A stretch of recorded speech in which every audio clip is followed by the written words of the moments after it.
Саламатсызбы Асыл атайым. Сиз менен ободо келечектен үмүттөнгөн айымдар уктуруусу. Биз Ширин жана Айсел алдыдагы убакытта сиз менен болмокчубуз. Амансызбы ардактуу айым. Кайрадан сиз менен студияда пайдалуу маалыматтар, кеп-кеңеш бөлүшүп, жакшы курбуларча жагымдуу убакыт өткөрүү үчүн убакыт келип жеткенине мен да кубанычтамын. Жашообузда кездешкен кыйынчылыктар оңой кадам таштаганга жол тобулгонуна карабастан, бири-бирибизге сооронуч менен шыктандыруу сөздөрүн айтып, жашоо сапарыбызды оңоюраак улоого жардам бере алсак кандай жакшы. Биз буга чейинки ар бир берүүлөрүбүздө дене мүчөлөрү тууралуу кеп кылып, изилдөөлөр менен таанышып, маалымат берип келе жатабыз. Ошондой темаларыбыздын бири тиш болгон. Ал эми бүгүн биз тиштелүү деген теманы карамакчыбыз. Адам кандайдыр бир кырдаалдардан улам тиштелсе, эмне кылуу керек экени жөнүндө маалымат бергибиз келет. Ал эми Асыл атайым жаныбыз үчүн азык болгон рухий темалар бөлүгүбүздө жан дүйнөбүздү денебиз тиштелгендегидей абалды эмнелер жаратат? Эмоцияларыбызды эмнелер кыйнашы мүмкүн деген темада ой угабыз.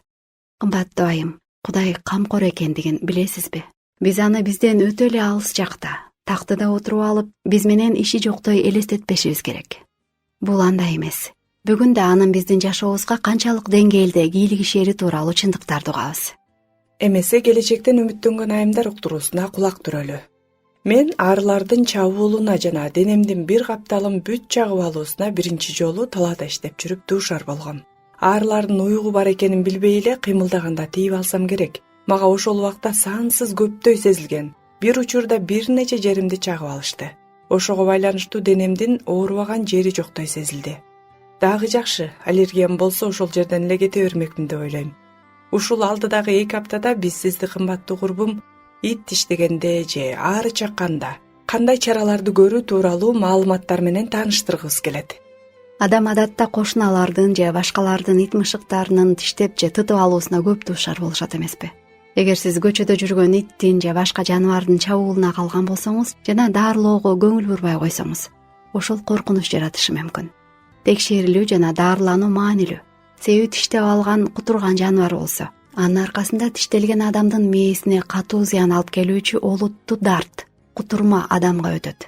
Андыктан өз үй жаныбарларыңызга да жылына бир дал ушул кутурмадан сактоочу, эмдөөчү ийне сайдырып турганыңыз коопсуздук берет.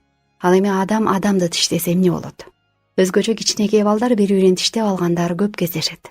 Чоңдор арасында деле мындай көрүнүштөр болуп турат. Тиштелген жерде тиштин изи калган учурлар болот же андан да жаманы тери сыйрылып канап кетет. Мындай учурда адамга коркунучтуусу инфекция. Биздин ооз көңдөйүбүз инфекцияларды көбөйтүп кармап туруучу жай. Ошондуктан тиштелген жерди самындап суу менен жууш керек да таңып анан доктурга көргөзгөн да оң. Себеби дарыгер инфекцияга каршы дары жазып берүүнү туура көрүшү мүмкүн.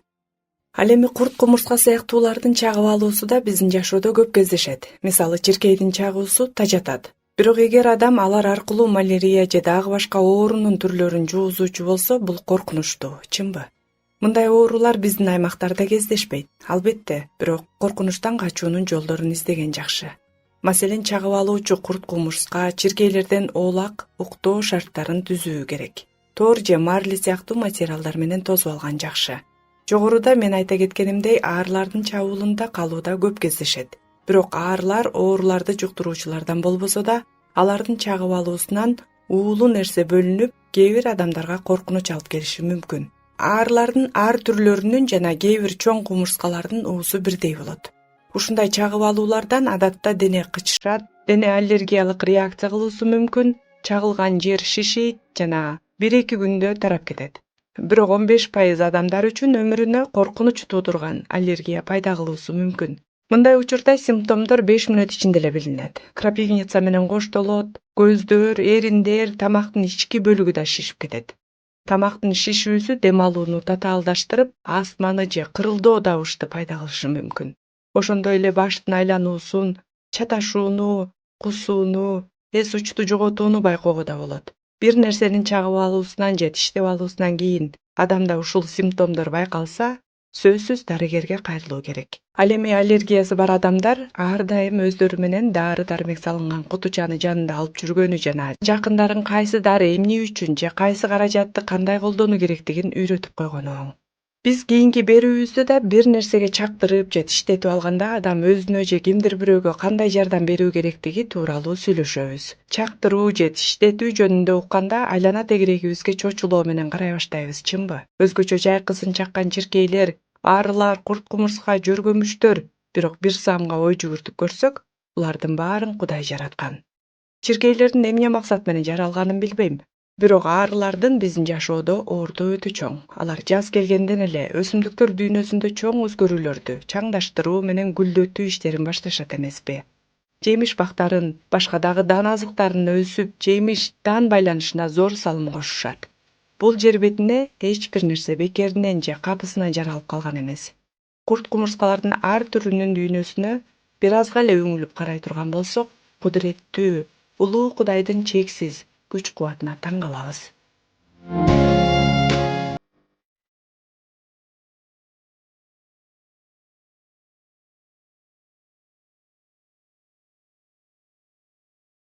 Ардактуу айым, эми тиштелүүдөн же чагылуудан кийинки биз сезген оору жөнүндө сүйлөшсөк. Ал жер бир топко абдан оорутат, туурабы? Ал эми анын кесипетичи? Кычыштырат, оорутат, олуттуу ооруга дуушар кылат, кээде өлүмгө да учуратышы мүмкүн. Ооруган жерибиздин абалына ылайык тезинен жардам алууга шашылышыбыз да мүмкүн. Бул биз тараптан көрүлгөн аракеттер. Мындай нерсе баарыбыздын эле башынан өтсө керек. Жана ал кандай сыздатуу ооруттарын жакшы билебиз. Кээде мындан да жаман болсо эмне болот элем деп жеңилирээк өтүп кеткенине кубанабыз. Эмесе кымбаттуу корбом, биз кеп кылып жатканыбыздай денебиздин бир жери тиштелгенде же бир нерсе чагып алгандагыдай сезим менен биз жан дүйнөбүздүн жаралануусунда да кездешет экенбиз. Айланадагы эле адамдар бизге катаалдык менен сөздөрдү айтып же бир жүрөк ооруткан иштерди кылышат. Же биз өзүбүз ошону кылабыз. Ошондой учурларда эмне кылуубуз керек? Ыйык жазуунун Инжил китебинде элчи Паулдун галаттыктарга жазган катында 5-бөлүм 14-аятта мындай делет. Анткени бүт мыйзам өзүңдү кандай сүйсөң, жакыныңды да ошондой сүй деген бир сөз менен жыйынтыкталат. Андан кийинки эле 15-аятта да мындай деп уланат. Бирок бири-бириңер менен тиштешип, бири-бириңерди жеп жатсаңар, абайлагыла, бири-бириңерди жеп жутуп койбогула. Бул абдан жакшы кеңеш, чынбы? Себеби биз билебиз, адамга өзүнө жараша жамандыкка жамандык менен жооп берүү менен эч ким эч кандай жакшы нерсеге ээ боло албайт. Ушул аяттарга кыргыздын таш менен урганды аш менен ур деген макалы да туура келчүдөй.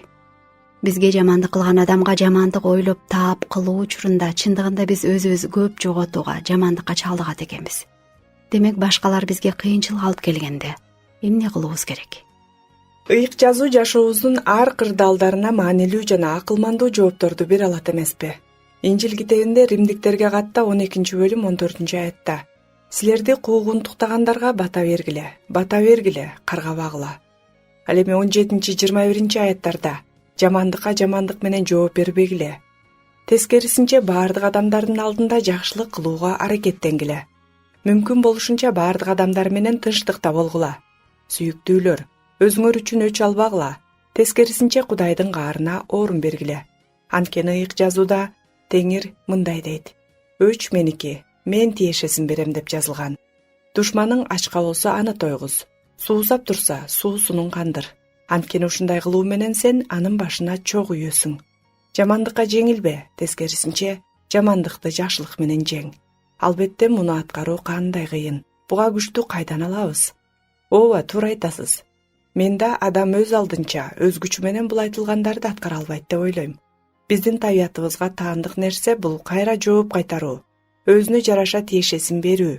Бирок Кудайга кайрылып, анын эрки менен жашоону туура деп таап, чечим чыгаргандар андан күч алып, таарынткан адамдарын кечирип кое алышат. Себеби алар да Кудайдан андан да жаман иштери үчүн кечирим алгандарын билишет. Ал эми биздин жан дүйнөнү кайра калыбына келтирүүгө күчү жеткен, бизди сүйгөн Кудай өз тарабынан анын эрки менен иш кылгандар үчүн эбегейсиз чоң калыптануулар менен айыгууларды, жаңыруу менен кубанычты тартуулайт. Ал эми ички дүйнөнүн мындай өзгөрүүлөрүн адам эч бир кымбат баагада сатып ала албайт эмеспи? Ошондой эле Кудайдан күч алуу, ага таянуу деген эмне деген суроого кайрыла кетсек. Сизге сүйүктүү курбум ыйык жазуунун байыркы осуят аттуу алгачкы бөлүгүндө баяндалган бир окуяны айтып берсек. Исрайыл эли өздөрү кулчулукта болгон Египет жеринен чыгып, Кудай аларга убада кылган Канаан жерине баратышкан эле. Муса алардын жол башчысы эле. Жана убадаланган жерге алар чөлдү кесип өтүүлөрү керек болчу. Чынында алар чөлдү кесип өтүп бир нече айда жете турган жерге өздөрүнүн тил албастыгынан, тоң моюндугунан жана Кудайдын канчалык аларга ырайымдуу экенин унутуп кала бергендиктеринен узак жол басышат. Ата баласын тарбиялагандай эле Ысрайыл элинин өз Кудайына тил албастыгы аларга кайра жазаланууну алып келип турган. Алар тарбияны кабыл алууга моюндары жар бербегендиктен бир нече айлык сапар алар үчүн 40 жылга уланган. Чөлдө эл тамаксыз калышкан эмес. Кудай аларга күн сайын асмандан манна жаадырып баккан. Ар бир таңда туруп керектешинче жыйнап алууну буйруган. Ар бир адам өзүнө жетишерлик гана чогултушу керек болгон. Бирок адамдар арасында ошондо да нааразычылыктар болуп турган. Бул тууралуу биз Сандар китебинен 21-бөлүм 5-аяттан баштап окусак. Алар Кудайга каршы, Мусага каршы мындай деп наалышты. Бизди Мисир жеринен чөлдө өлсүн деп алып чыктыңар беле? Анткени бул жерде нан да, суу да жок. Бул жарыбаган тамак көңүлүбүзгө тийди. Ошондо Теңир элге уулу жыландарды жиберди. Алар Ысрайыл уулдарын чагышты. Ошондо алардын бир тобу өлдү. Анан эл Мусага келип мындай деди: Биз Теңирге жана сага каршы сүйлөп күнөөгө баттык. Теңирге сыйынчы ал жыландарды жоготсун. Ошондо Муса эл үчүн сыйынды. Теңир Мусага мындай деди: Жезден жылаан жасап шыргыйга кадап кой. Жылаан чаккан киши аны бир караса эле тирүү калат. Муса жезден жылаан жасап шыргыйга кадап койду. Жылаан чаккан киши жез жылаанды карап тирүү калып жатты. Элестетип көрсөңүз, аларды коркунуч баскан. Алар Кудайга да, анын пайгамбары Мусага да каршы чыгышкан. Наалышкан жана натыйжада аларды жылаандар каптаган. Алар жылаандардан кантип арылышты билишкен эмес. Жылаандын уусунан жакындарынан айрылып жатышты. Эми алар Мусага чуркашты. Жылаандарды жок кылуусун сурап Кудайга сыйын дешти. Билбейм, Кудай жылаандарды жок кылдыбы же жокпу, бирок Кудай бир чыгуу жолун берди. Муса жезден жылаан жасап жыгачка кадап өйдө тургузуп коюшу керек эле. Жана жылаан чагып алган адам аман калыш үчүн болгону жез жылаанга карай көздөрүн буруш керек болчу. Мен элестетип жатам, Муса муну элге айтканда кээ бирлери: "Эмне деген акылсыздык деле айтып жатасың? Мен жылаандын уусунан өлүп жатсам, кантип эле жез жылаанга карап коюу менен аман калайын?" дешсе керек. Бирок чынында аман калуу үчүн эл бул айтылгандарга ишенүүлөрү керек болгон. Билесизби, бүгүн да бул ушундай эле. Бизге да ыйык жазуу айтып жатат.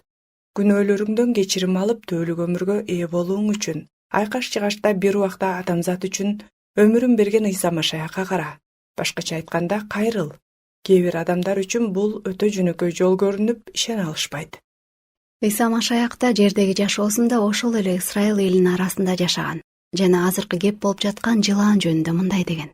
Жакан жазган жакшы кабарда 3-бөлүм алгач 6-аятта рухий аалымдардын жандын түбөлүк өмүргө ээ болуусу жөнүндө суроосуна мындай сөздөр менен жооп берген. Денеден төрөлгөн дене, рухтан төрөлгөн рух. Ыйса ушундай сөздөрдү айтып, адам жогорудан, башкача айтканда рухий жактан кайра төрөлүүсү керек дегенде, тиги суроо берген адам кантип эле адам кайрадан энесинин курсагына кирип төрөлсүн деп таң калганда, Ыйса кылдаттык менен төмөнкүдөй жооп берген. 13-аят. Асманда жашаган, асмандан түшкөн адам уулунан башка эч ким асманга көтөрүлгөн эмес. Муса чөлдө жылаанды жогору көтөргөндөй, адам уулу да жогору көтөрүлүүгө тийиш. Ошондо ага ишенген ар бир адам түбөлүк өмүргө ээ болот. Бул сөздөр менен Ыйса өзүнүн жерге келген максатын айтып берген. Жана айкаш-чыгачта кадалаары, аны адамдар өз көздөрү менен көрөөрүн айткан. Мына так ушундай эле биз да жаныбыздын күнөөдөн арылып бейишке барышы үчүн Машаяктын курмандыгына ишенишибиз зарыл. Кантип эле күнөөкөр адам дагы бир өзү сыяктуу эле адам үчүн кылып койгон өзү эсептеген жакшы иши үчүн эле күнөөлөрүнөн кечирим алып, жан дүйнөсү тазаланып калсын. Жакшылык иштери адам жан дүйнөсү кайрадан төрөлгөндөй жаңыргандан кийин коштолооруна талаш жок. Бирок алгач адам күнөөлөрүнүн кечирилгенине ынануусу керек. Кудай сунуштаган жол кайсы? Ыйык жазуудан окуп, ошону аткаруусу керек. Жаңырган жашоодо гана адам аны таарынткандарды Кудай өзүн кандай кечиргенин эске алуу менен, анын күн сайын берип туруучу кубаты менен ишке ашыра алат. Себеби Кудай биздин күнөөлөрдү гана кечирбестен, бизди баардык ички жана денелик да ооруларыбыздан айыктырып кое алат. Ошондуктан биз ага ыраазычылык жана суранычтарыбыз менен күн сайын, саат сайын, жөнөкөй жүрөк менен, ишеним менен келип тура алабыз. Азырда сыйыналы. Кудайым, сен бизге Машаяк аркылуу түбөлүк өмүр бердиң. Рахмат. Бул чындыкты түшүнүп, кабыл алууга адамдарга жардам бере көр. Өмүргө ээ болуу үчүн сага ишеним артууга, бизди угуп жаткандарга жардам берчи. Күнүмдүк жашообузда биз кездешкен кыйынчылыктарды сен бизге берген күчүң менен жеңип жашоого сенин колдооңо муктажбыз, Теңирим. Амин.